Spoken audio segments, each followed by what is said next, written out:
Nos acercamos en el nombre de Jesús. Queremos, Señor, que bendigas la palabra que tienes para nosotros, Dios. Queremos, Señor, de una manera especial que vivifiques tu verdad. Que cada uno de nosotros seamos iluminados, Señor, que nuestro entendimiento lleve fruto. Fruto, Señor, que puede producir tu Espíritu Santo, la luz de tu Espíritu. Danos la capacidad de la comprensión. De verdad, Señor, una vez más te pido, ilumina mi entendimiento, abre los ojos de nuestro entendimiento para que podamos comprender las riquezas, Señor, de tu palabra, de tu gloria, tu nombre. Y unge el vaso que vas a usar, Padre. Es solo un vaso miserable en tus manos. Santifica este vaso miserable, Señor. Te lo ruego. Y que tu palabra pueda fluir de una manera libre y plena al corazón, a la mente y al corazón de tus hijos. Te lo ruego por Cristo Jesús. Yo te pido, Señor, que bendigas también estos diezmos, Señor, que han sido depositados en este ofrendero. Bendice la fuente de donde provienen, Señor. Es parte de vida, de tiempo, de trabajo que tus hijos dejan y sus energías. Por favor, Dios, que el fuego de tu Espíritu Santo haga la transformación. Una ofrenda elevada, una ofrenda mecida delante de ti. Conságralos en el nombre de Jesús. Amén. Bien, gracias a Dios. Qué bueno que están aquí. Amén. Siempre será una victoria estar aquí, ¿no? Creo, ¿eh? Ya es una victoria estar aquí. Así que son esas pequeñas victorias que van haciendo poco a poco una grande victoria. Quiero decirles algo importante en relación a lo que estamos viendo. Vamos a hablar sobre la esquina de la viuda. ¿Amén? Pero quiero decirles, entendamos un poquito la dimensión de lo que estamos aprendiendo. Estamos en el libro de Ruth, ¿no? Y entonces estamos hablando de las 4 esquinas. Y ustedes saben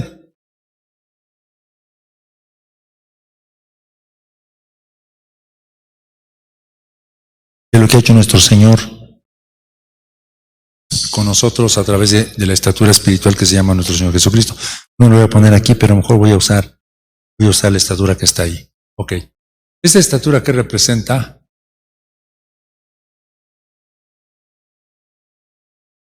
¿Esta estatura qué representa?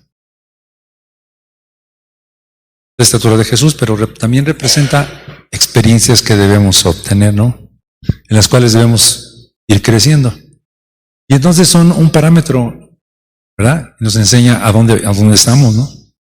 Como iglesia y también como cristianos, de una manera personal.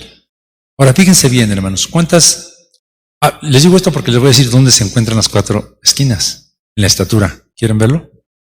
Ok, entonces necesito que me sigan. Miren, el Señor nos ha dado experiencias diversas. Por ejemplo, empezamos aquí nuestra experiencia con la sangre, el gran altar, el gran altar de bronce.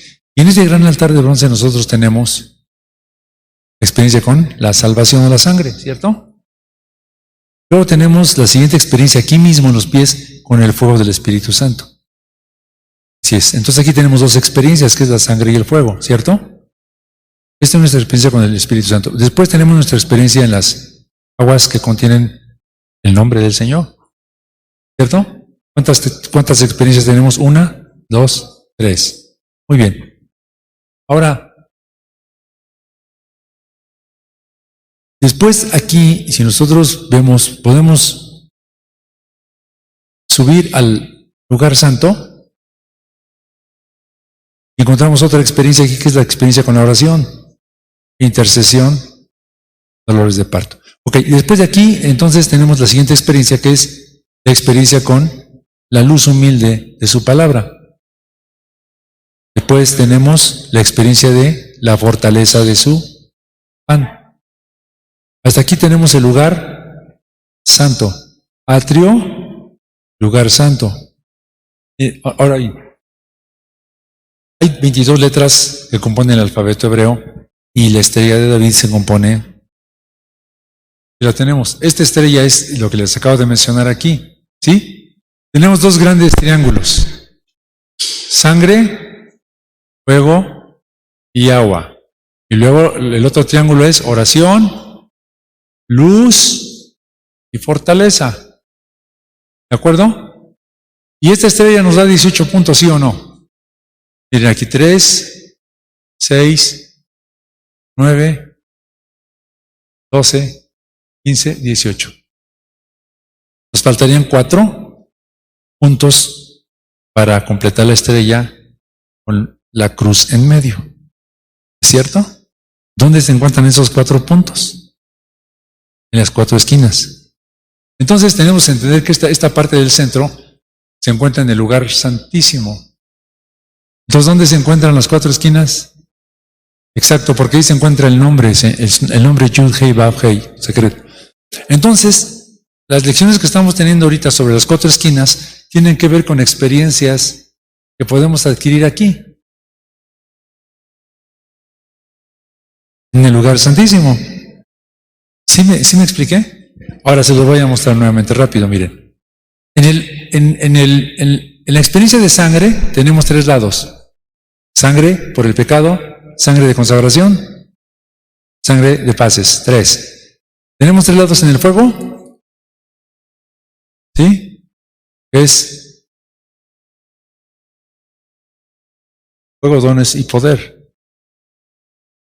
Luego tenemos 3 lados en el agua. Nombre, muerte y vida. ¿Cuántos van? 9 puntos, ¿sí? Luego tenemos aquí 3. Oración de petición, intercesión y dolores de parto. ¿Cuántos van? 12. Luego aquí tenemos 3 en el lado. Es sabiduría, entendimiento y conocimiento. ¿Cuántos van? Ok, luego aquí tenemos. Sí. Ajá. Fortaleza. Sí. Sí, tenemos 3 lados, ¿no? Fe y celo. ¿Cuántos van? 18. Luego acá arriba entonces tenemos Yud, Hei, Vav, Hei, porque el nombre secreto estaba ahí. Entonces tenemos 22 letras del alfabeto hebreo, que nos da realmente algo completo, o también tenemos el mismo sello. Pero todo esto para decirles que cuando hablamos de el pobre, estamos hablando de, es lo que el Padre quiere cuando nos acerquemos a Él. Cuando lleguemos a la presencia de Jehová, cuando nosotros invoquemos Yud, Hei, Vav, Hei, Él quiere que nosotros nos ubiquemos como un pobre, como un extranjero, como un huérfano y como una viuda. Estos son los requisitos que el Padre pide. Y Él ha dejado semillas en esas 4 esquinas para que nosotros lo adoptemos, lo aceptemos, y nosotros entonces nos inclinemos para recoger. Ahora escuchen bien, hermanos, ¿sí? Dios hace su parte de trabajo y nosotros tenemos que hacer nuestra parte del trabajo. ¿Se acuerdan cuando venía el maná? O sea, Israel no tenía que cultivar. El maná descendía, pero ellos lo tenían que recoger. Tenían que llevar, sus recipientes y tenían que inclinarse para estar llenando. Entonces, exactamente, cuando vamos a estas 4 esquinas, que son 4 experiencias que el Señor manda a nuestra vida, Él tira las semillas de cebada en las esquinas, para que nosotros vayamos, reconozcamos que somos y empecemos a recolectar las semillas de cebada, las semillas de humildad, que nos van a dar parte de su naturaleza. ¿Me explico? Ahora, el libro de Ruth, o la actitud de Ruth, nos enseña cómo hacerlo. Ruth Moabita nos enseña cómo debemos hacerlo. ¿Verdad que es interesante? Bueno, ¿quedó claro o no quedó claro? Todo para decirle nada más dos que cuando hablamos de las 4 esquinas, estamos hablando de Yud, Hei, Vav, Hei, que es la parte de arriba, y de eso estamos hablando ahorita. Vamos al Salmo 146:9, que es el texto base que vamos a tener, y Salmo 146:9, amén.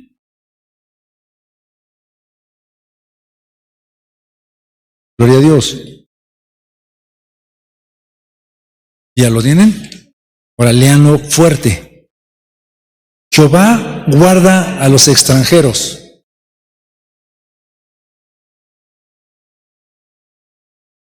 Este es el texto base.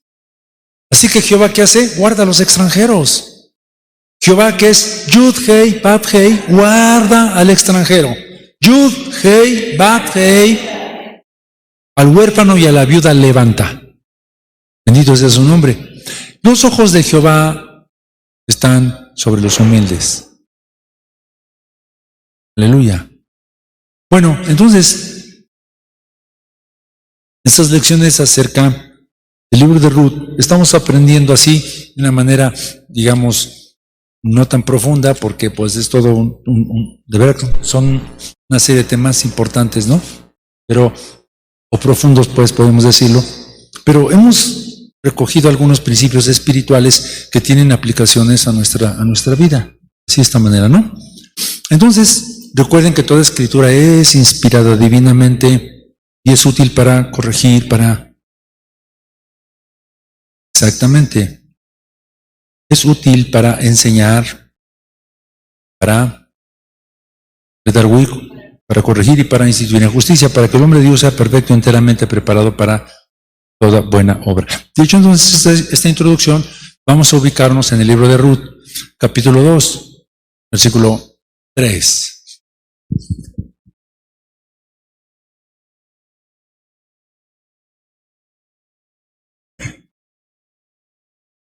Gracias, Señor.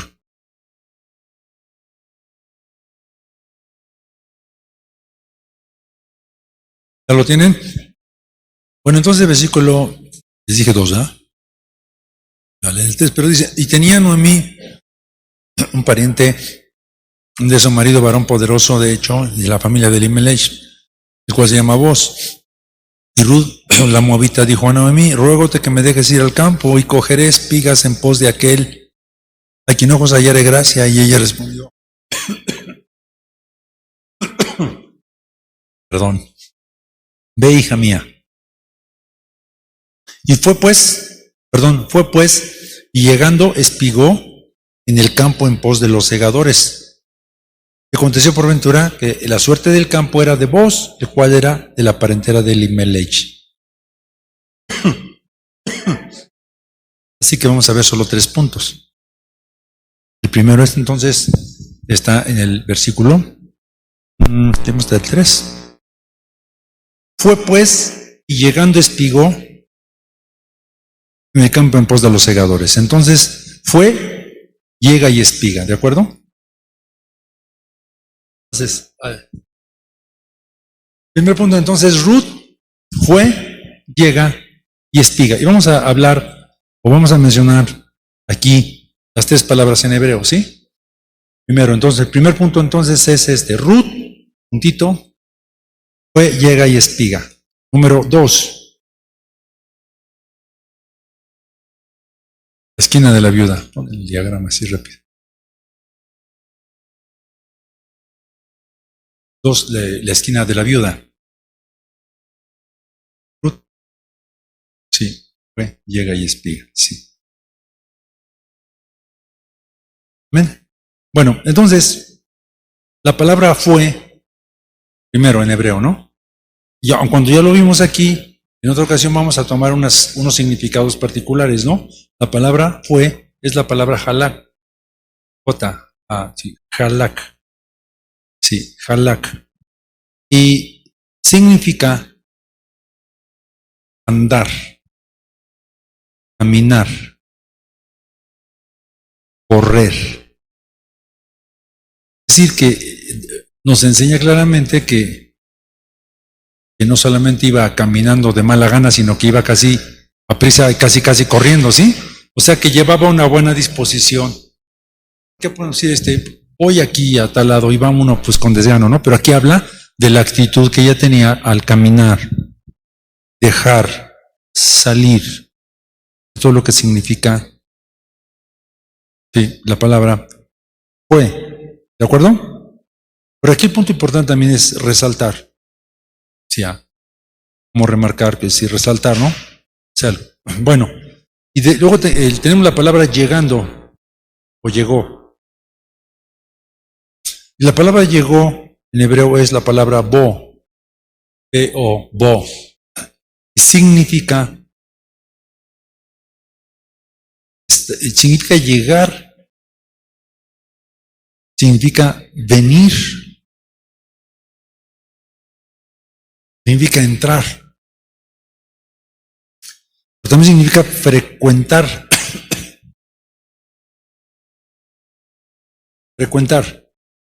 meter, refugiar.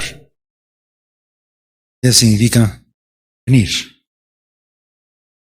Tenemos que entender aquí esta palabra, y llegando significa que ella se acercó, que entró, lo hizo frecuentemente, fue y vino, así. Incluso, sí, nada más incluso si significa refugiar, significa que hizo ese lugar como si fuera un refugio, ¿no? Y sabemos que, y la Escritura dice que fue detrás de los segadores. ¿Amén? O sea que ella simplemente se reunió iba detrás de los que iban a cegar en las 4 esquinas, y ella se revolvió con ellos y fue presurosa exactamente a hacer lo que ellos hacían, ¿no? Bueno, y la palabra espigó es la palabra lakat en hebreo. Lakat, sí, así, lakat, con acento en la lakat. Perfecto. Y esta palabra significa recoger, reunir, rebuscó o rebuscar. ¿Amén? También significa espigar, juntar, y significa trabajar. Este es un trabajo, sí, ella iba y estaba trabajando. Bendito Dios. Ahora bien, vemos aquí algo importante. Miren, en las historias bíblicas no las podemos saber de memoria. De hecho, hay personas que se saben las historias perfectamente bien. El problema es que no encuentran los principios espirituales que son aplicables, porque dentro de cada historia hay cosas que debemos aprender para nuestra propia vida. Y una de las cosas que debemos aprender ahí son las actitudes de los personajes. ¿Amén? Y aquí vemos entonces algo que tenía Ruth Moabita, que es digno de remarcar. Primero, tenía una fuerte convicción. O sea, no era de los creyentes que, pues ya me desanimé y me da mucha pena, y a ver si me tratan mal y si me dicen de cosas, entonces, no, ella tenía una fuerte convicción sobre su fe y sobre los principios que ahora iba a experimentar, porque eran principios que no existían en Moab, existían en Jerusalén, en Israel, pues, amén. Y la otra cosa que tenía era la determinación de salir a los campos para trabajar pepenando, porque esto era, podríamos llamarlo así, ¿no? Pepenando, ¿no? Porque era lo que dejaban los segadores. Tenía que ir a recoger en las esquinas. Entonces, llevaba su recipiente, ¿verdad?, para poder recolectar las espigas y los granos de la cebada, tanto los pequeños granos como las espigas de cebada. Así que vemos que no estuvo con titubeos, estuvo resuelta a ir a trabajar, porque finalmente también significa trabajar. Entonces era un trabajo, era el trabajo que le correspondía. Ok, y está aquí. Ok, ahí tenemos las 4 esquinas, ¿de acuerdo?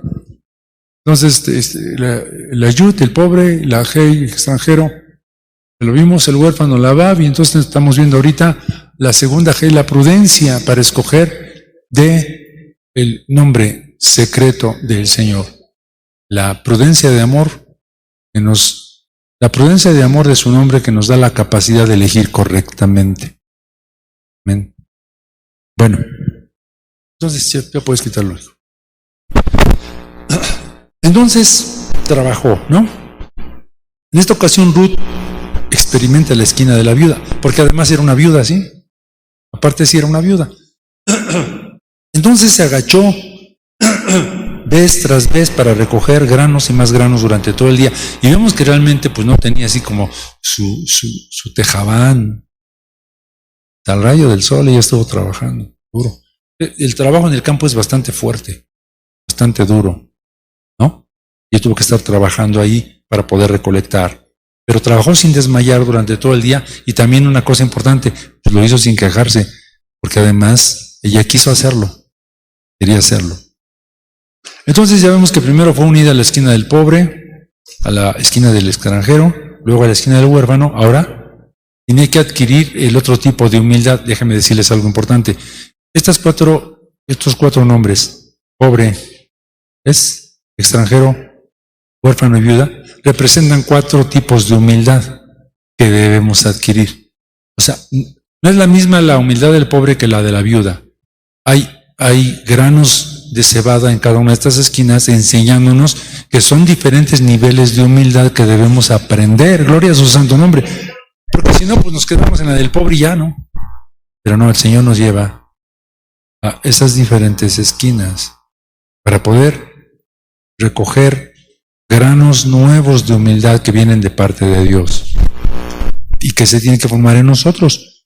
Entonces, esto significa que al visitar por experiencia estas esquinas, vamos obteniendo la humildad de la Yud, la Hei, la Vav y la segunda Hei de su nombre. Y entonces ahora ella ya estaba lista para recoger la humildad que Dios tenía para ella en la segunda Hei. Aleluya. Porque es diferente, ¿no? Por ejemplo, la sabiduría de la Yud. Nada más déjame decirle rápidamente la diferencia, ¿no? En la esquina del pobre tenemos la Yud, ¿cierto? Y habla de la sabiduría de su nombre. Pero la palabra Yud, que es la más pequeñita de las letras del alfabeto hebreo, la más chiquita, nos habla de la humildad de la sabiduría del Señor. Así es, la sabiduría y amor. Pero déjenme decirles que la palabra Yud también significa mano. Por ejemplo, mano. Y entonces está en el hebreo antiguo, en el arameo, es un pequeño signo como si fuera una mano así, una mano extendida, realmente. Y revela cómo el Señor, en su sabiduría y en su humildad, Él abre su mano para dar. Gloria a Dios. Por lo tanto, yo quiero entender que cuando yo aprendo de la sabiduría, esa Yud, el Señor va a poner sabiduría en mí, esta humildad en mí para compartir y dar, para tener mis manos abiertas y no tener el egoísmo para retener. Por eso Dios abrió sus manos para dar al pobre, al huérfano, la viuda, el extranjero. Ahora, si hablamos de la segunda Hei, que es la que estamos ahorita tratando, ahí, ok, pero ahí tenemos la prudencia de amor. Es la humildad que nos enseña sobre cómo hacer el propósito de la voluntad de Dios con gozo, porque la voluntad de Dios es razón, es el placer que encontramos por obedecer los mandamientos del Señor. En la mañana les dije algo importante, mire. Jesucristo fue crucificado y yo no creo que cada clavo que perforó debe haberle dolido horrible. Entonces uno puede pensar cómo Jesús pudo tener, hablamos de la compasión humilde pero placentera. ¿Cómo puede el Señor Jesucristo haber tenido placer? Obviamente no tenía placer físico. El placer que tenía estaba dentro de él por hacer la voluntad de su Padre. Porque esa voluntad viene con gozo y contentamiento. Bueno, entonces, regresando a esta esquina de la segunda Hei, es un tipo de humildad que tenemos que aprender. ¿Sí? Bueno, y entonces ella estaba aprendiendo aquí, entonces vamos a la esquina de la viuda, que es esta, ¿no? Vamos a Deuteronomio 24:19 rápidamente. Deuteronomio 24:19. Ahora acuérdense que esto es espiritual. Léanlo por favor.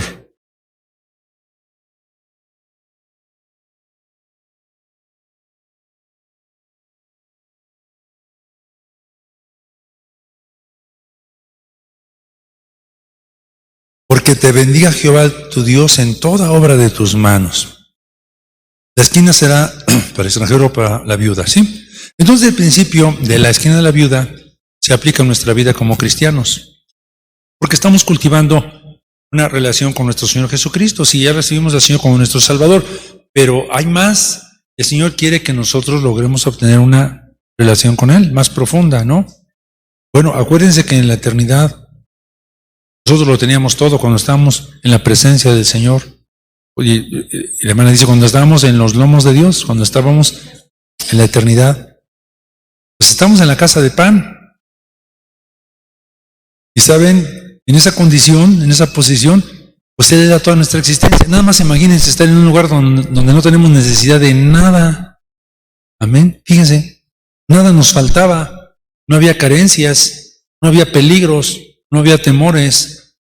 Quiero que lleguemos a ese estado maravilloso, ¿no? Un día, imagínense, en la eternidad no carecíamos de nada, pero no conocíamos lo que es tener escasez.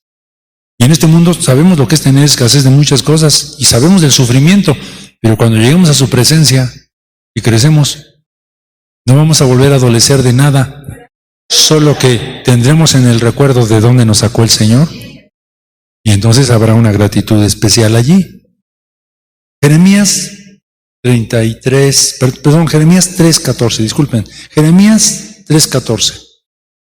Quiero que lo lean, por favor. Y de esa manera me ayudan. ¿Cómo dice?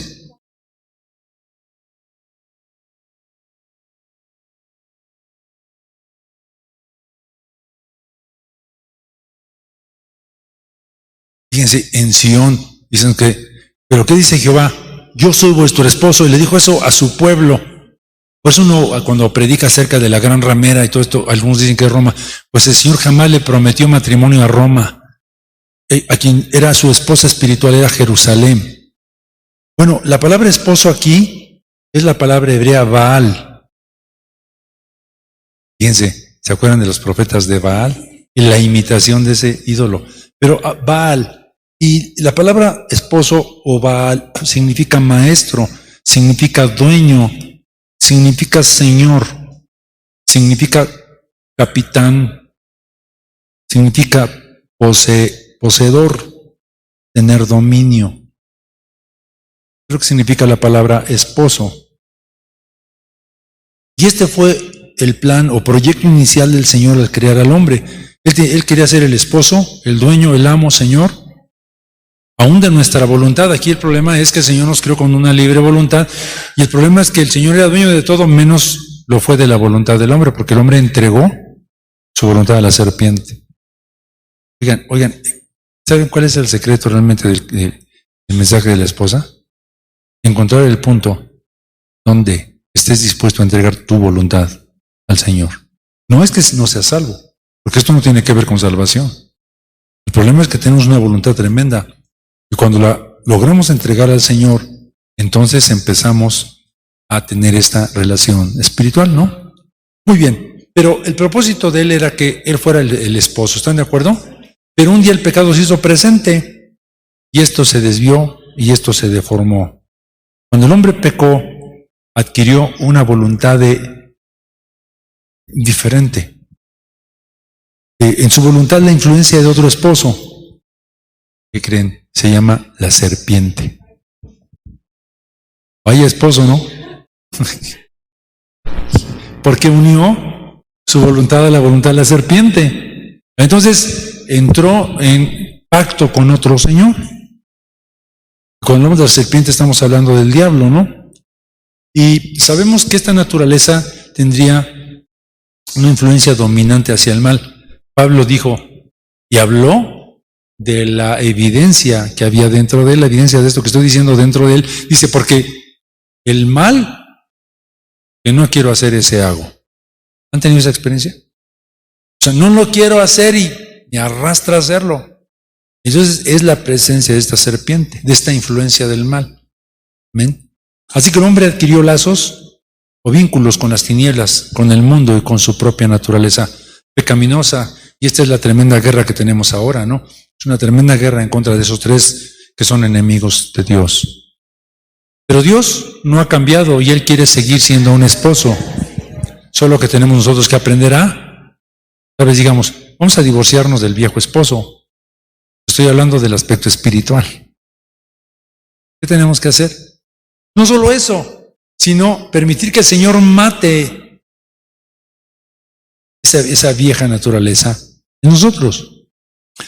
Cuando Jesús vino a nuestro corazón como nuestro Salvador, nos brindó la oportunidad de que ese día, por medio de nuestra libre voluntad, pudiéramos crecer en la posición de que Él sea nuestro único esposo, de que Él sea nuestro único dueño y Señor, de que Él sea nuestra única fuente de bienestar y satisfacción.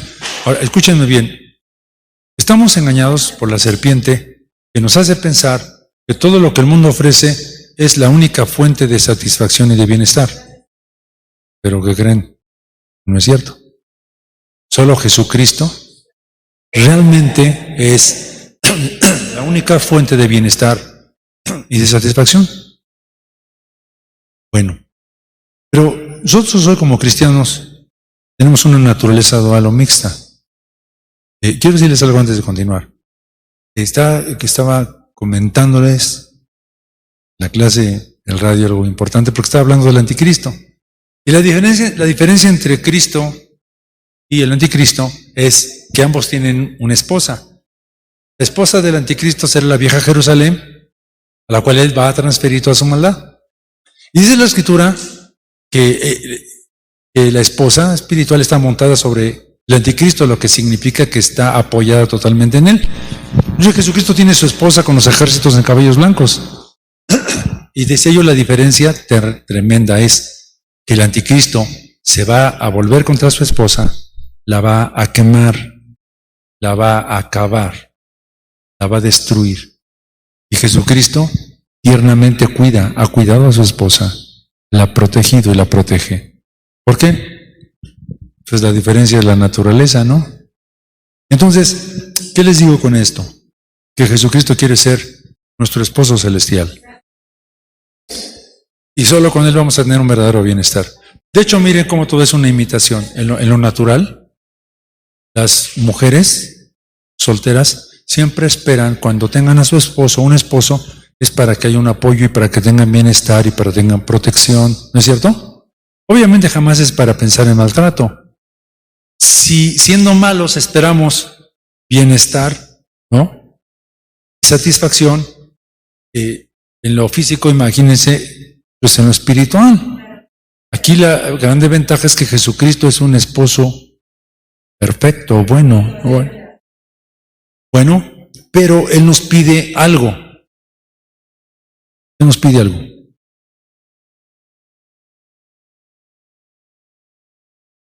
Que rompamos con el otro Señor. Pues sí, porque en Mateo 6:24, ¿qué dice? 6:24. ¿Qué dice Mateo 6:24? ¿Cómo dice? Mateo 6:24. Ya saben, tenemos entonces como creyentes una...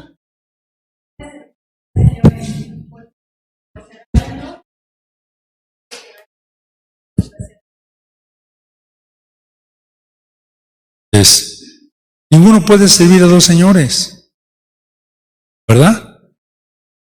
Así que tenemos dos naturalezas ahora porque Cristo entró en nuestro corazón y tenemos una naturaleza diferente. Pero tenemos también una vieja naturaleza. Y aquí el Señor dice, bueno, ¿a quién vas a servir? Y de hecho, ¿se acuerdan que también le dijo al pueblo de Israel? Fue Josué el que les dijo, decídanse a quién van a servir hoy, ¿eh? A los dioses a los que sirvieron vuestros padres o a Jehová. Y finalmente Josué, antes de morir, dijo, yo y mi casa serviremos a Jehová. Entonces, en nuestra relación con Cristo, es necesario morir a las obras de la carne para convertirnos en viudos espirituales. Y así crecer y tener la oportunidad de llegar a la casa de pan con el esposo espiritual. Pero necesitamos permitir que el Señor dé muerte a nuestra vieja naturaleza. Y en el libro de Colosenses 3:5 nos enseña cuáles son las cosas que debemos hacer morir en nosotros, ¿no? Colosenses 3:5.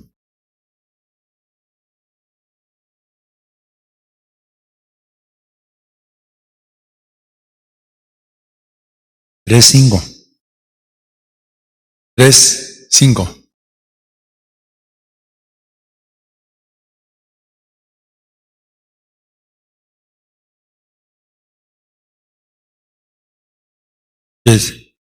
Y en la versión 60 dice, haced morir pues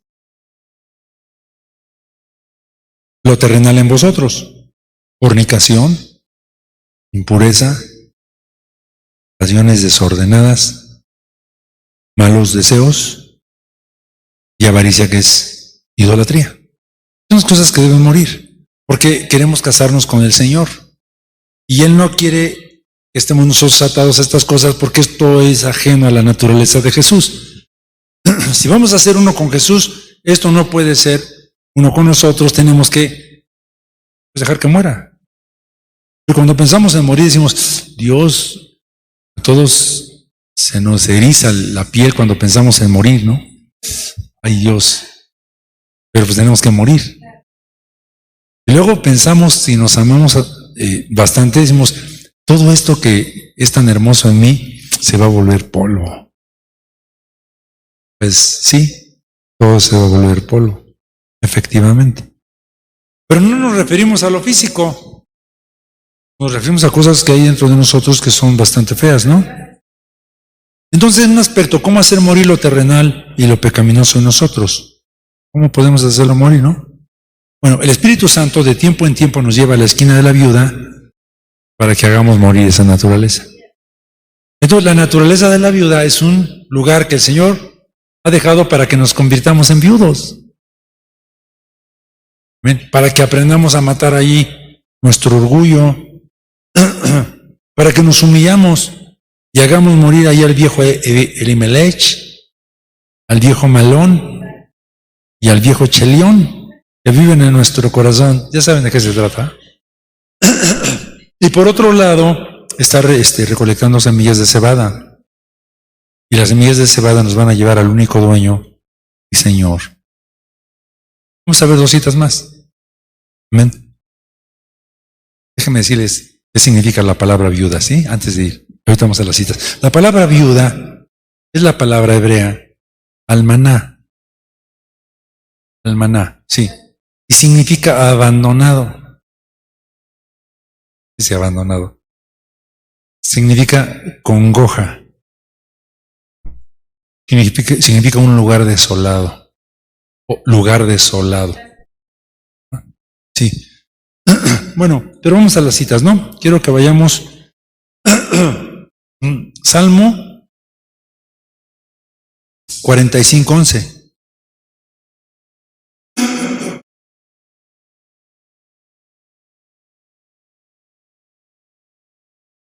Es como un llano fuerte.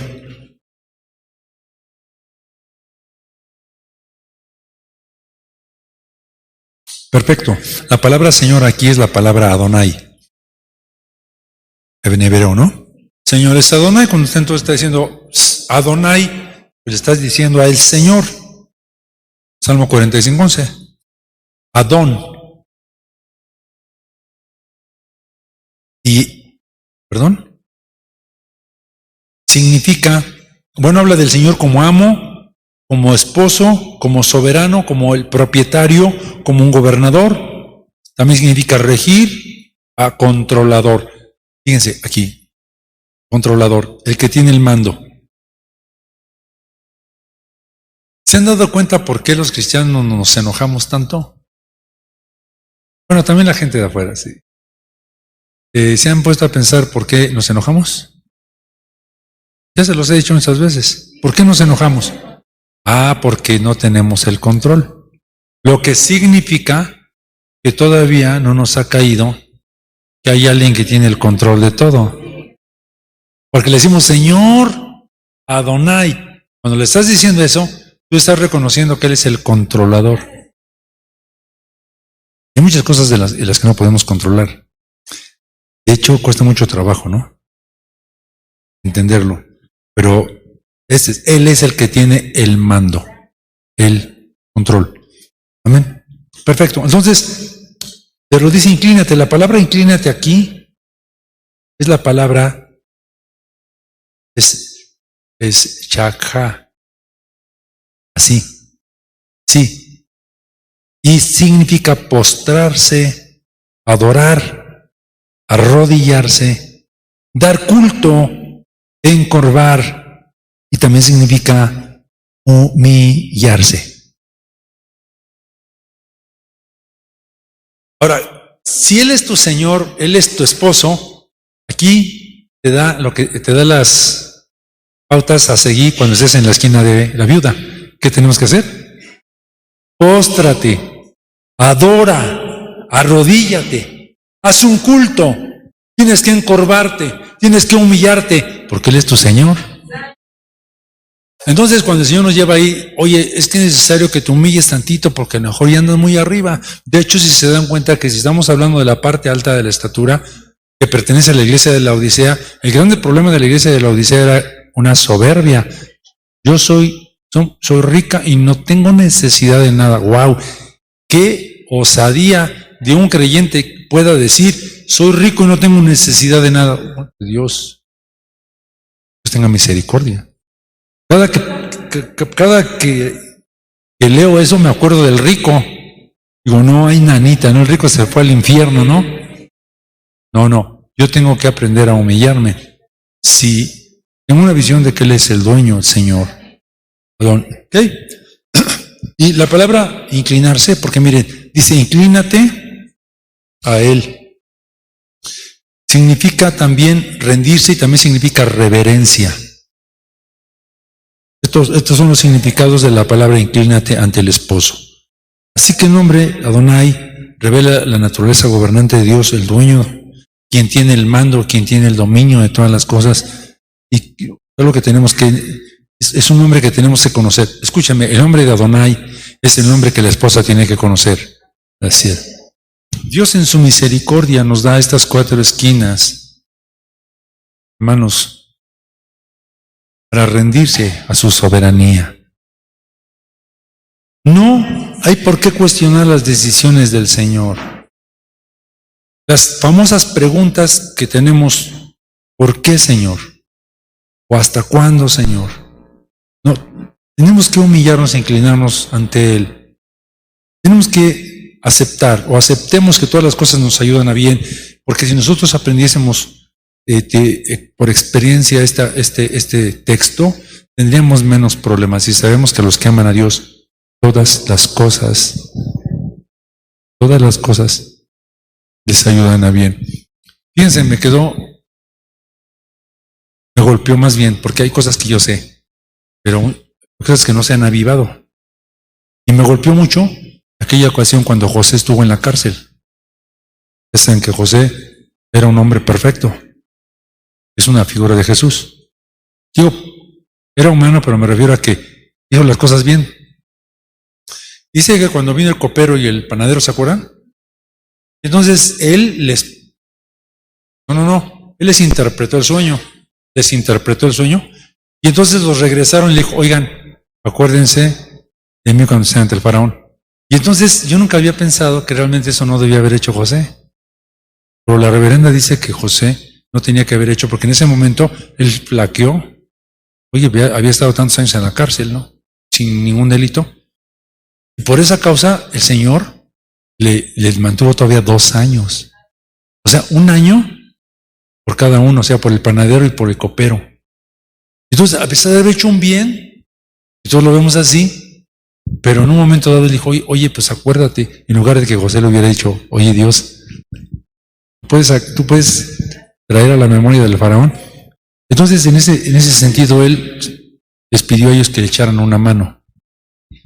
Y estuvo 2 años más. Digo, no, Dios mío, con razón, luego estamos ahí batallando. Le decimos, Señor, contéstame ya, por favor, ya tengo años pidiéndote por esto y no hubo respuesta. Quiero decirles algo, el controlador sabe el tiempo exacto de todas las cosas y tus oraciones están ahí, Si las hiciste en el nombre de Jesús, permanecen sobre el altar celestial. ¿Cuándo las va a responder? Él solamente sabe cuándo. Entonces, pensando yo en algunos de mis detractores, dije, Señor, ¿hasta cuándo? Y el Señor me dijo, hasta que aprendas tu lección tú. Ellos van a seguir igual. Es más, si cambian o no, no es tu problema. Yo quiero que cambies tú. Entonces se va a cambiar cuando tú aprendas la lección, y es lo más duro a aprender en la vida. Bueno, gloria a Dios. ¿Cómo vamos? ¿Vamos bien? Ok, entonces en nuestra vida cristiana enfrentamos tiempos en los que parece que somos arrastrados. Somos gobernados por las obras de la vieja naturaleza que está en nuestro corazón. Porque no me digan que no. ¿Les ha pasado que a veces nos ganan los pleitos, los enojos, nos gana la depresión, nos gana el desánimo, la insatisfacción, y se manifiestan con ímpetu, y parece que perdemos aún el control en estas tormentas de nuestro corazón? No sé si esto les pasa a ustedes, pero a mí me pasa muy a menudo. No tengo el control a veces de todas estas emociones que se mueven dentro de mí.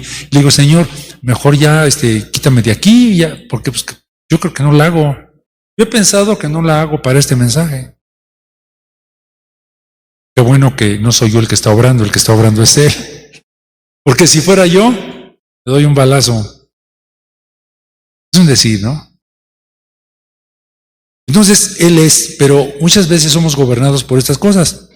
Entonces, de la misma manera, cuando visitamos alguna de estas esquinas, hay enemigos externos, porque no solamente luchamos con estas emociones tremendas de depresión, enojos y todo esto, pero también tenemos el mundo que nos balacea, ¿no? Y por si fuera poco, a veces el mundo te está dando, también está Lucifer con un montón de ejércitos atrás de ti, dices, Señor, pues ya, ¿no? O sea, de adentro, de afuera, del lado, mejor ayúdame, ¿no? Ok, porque son nuestros enemigos y nos atacan. Y lo que hacen es obstaculizar nuestra carrera en Cristo. Pero ¿cuál es el problema? ¿Qué tenemos que hacer cuando vienen las fuerzas de las tinieblas sobre ti? Cuando el mundo te está pegando con todo y las persecuciones con todo, y luego dentro de ti todavía se levantan los enemigos y dices, oh, ya lo vimos, inclínate, dobla tus rodillas, póstrate, adora, humíllate ante Adonai, porque ¿qué crees? Él tiene autoridad sobre las huestes de las tinieblas. Él tiene poder sobre las huestes de las tinieblas, sobre el mundo. Así que yo tengo que decirle, Jesús, ya me enseñaste, ya aprendí que soy pobre, ya aprendí que soy extranjero, ya aprendí que soy viuda. ¿Okay? Que no hemos aprendido entonces hasta que salga eso, ¿no? Y yo voy a decir una cosa al Señor. Cuando desde el fondo de tu corazón tú te postres y le digas, te necesito, se acabó el problema, porque entonces Él se va a manifestar con toda su fuerza sobre ti. Bien, bendiciones para las viudas. Con esto terminamos. Vamos a ver dos citas, Salmo 68:5 y Salmo 146:9. Primeramente vamos a leer entonces Salmo 68:5. Estas son las bendiciones que Dios ha prometido a las viudas. Ahora sí, por favor, encuéntrenlo porque necesito que lo lean. Él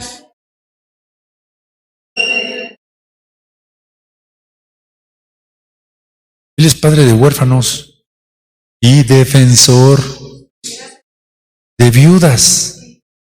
Gloria a su santo nombre. Por eso, de alguna manera, el Señor le llamó la atención a Job, porque le dijo, a ver, Job, tú no haces cantar el corazón de las viudas, ¿no? O sea, exacto.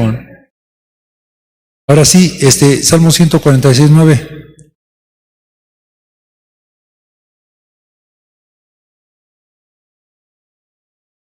Perfecto.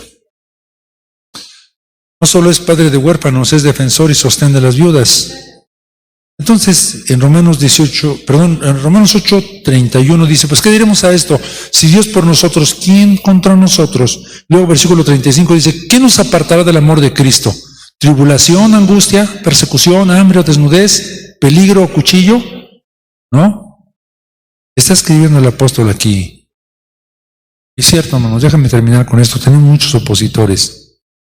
Hay muchos que vienen, muchas veces obrando juntos, pero si tienes una comunión con Dios, nada puede cambiar los propósitos de Dios. Si Dios sostiene y levanta, restaura al huérfano y a la viuda, también es para nosotros, ¿no? Ahora, ¿qué es lo que tengo que hacer yo? Tengo que tener una posición correcta en medio de cualquier situación. Y bueno, acuérdense siempre cuando estén pasando por una situación difícil y complicada. Entonces recordemos a Ruth Moabita, ¿sí? La actitud que tuvo esta mujer, extranjera literal, viuda literal, pobre literal, huérfana literal. Digo literal porque su padre y su madre se quedaron en Moab, sí que está ahí, pobrecita, ¿no? Pero no, nunca se puso ahí el manto de, ay, pobrecita, yo soy. No, ella fue a trabajarle. Ella fue a trabajar. Además, de paso, nos enseña un punto importante, ¿no? A trabajarle, ¿no? A ser diligente, ¿no? Y aprovechar de lo que el Señor dejó ahí. A Dios sea la gloria. Ok, ¿qué necesito para recoger semillas? Pues inclinarme. ¿Verdad que sí? Recógelas. Ya recogí unas, allá hay otras. Vuelve y agáchate otra vez, recógete otras. Y allí dejaron unas espigas. Inclínate y recógelas. Ahora, pues, imagínense si usted va en la calle de repente y usted se encuentra, ya hacia lo lejos y ve un billete de 50 de este lado y allí hay otro de a 100 y usted dice, ¿por qué me voy a inclinar por 100 pesos? Nos vemos. ¿Usted haría eso? Pero no están convencidos. Van caminando por la banqueta y está un billete de a 100 allí y otro de 50 allá y usted se les queda mirando y dice, ¿y a poco me voy a agachar por 100? ¿Usted haría eso? ¿Usted haría eso? No sé, cuando yo voy llegando, otro ya se me adelantó y se aventó sobre el billete. ¿Sí o no? Cuando tenemos el valor de las cosas, no tenemos ningún problema con inclinarnos, ¿no? Tal vez si son 50 centavos, sí, la verdad, mejor no vale ni la pena, ¿no? Así. Ok. Vamos a inclinarnos cuando sea el punto. Acuérdense, si queremos un esposo celestial, Él es el dueño. El del esposo tenemos que inclinarnos.